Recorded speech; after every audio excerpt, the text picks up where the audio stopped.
वो ऐसा नहीं है कि वो एक दिन की का जो आक्रोश है उसकी वजह से हो गया हो। लगातार जिस तरह से एसएससी के बच्चे और उनके टीचर्स को इस तरह से देखिए कि वो चाहते हैं कि हमारे बच्चे कामयाब होकर निकले, आगे बढ़ें, जिससे कि उनका भी नाम ऊंचा हो, नाम रोशन हो, और उन बच्चों को भी जो प्रिपरेशन कर रहे हैं तो इस तरह के इंप्रेशन मिलते रहें कि भाई हमारे साथ के बच्चे आगे बढ़ गए।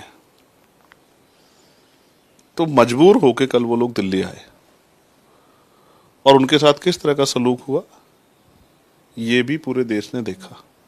और ये कौन है?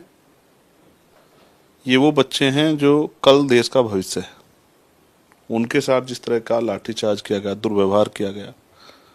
भारत एक लोकतांत्रिक देश है और देश की राजधानी में अगर जंतर मंतर पे आके कोई अपनी आवाज उठाना चाहता है, अपने मुद्दे उठाना चाहता है, तो पहली तो बार सरकार को बड़ा दिल दिखा के उनसे मिलना चाहिए, उनकी परेशानियों को सुनना चाहिए, समझना चाहिए, उस पर किस तरह से हम उनकी मदद कर सकते हैं इस बारे में कोशिश करनी चाहिए।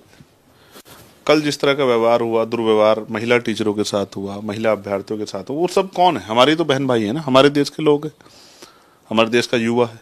वो कहते हैं कि भारत सबसे युवा देश है, 50% ज़्यादा आबादी युवा है, और इन्हीं के पैर हाथ जोड़ते हैं हम चुनाव के समय।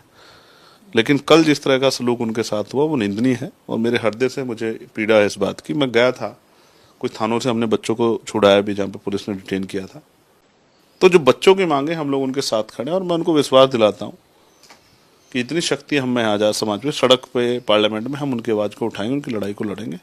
वो अकेले नहीं है, और अगर सड़क पे आके आंदोलन करना पड़ा तो हम उनके साथ रहेंगे, लाठी खानी पड़ी तो लाठी भी खाएंगे, लेकिन अपने भाइयों को, बहनों को अकेला नहीं छोड़ेंगे।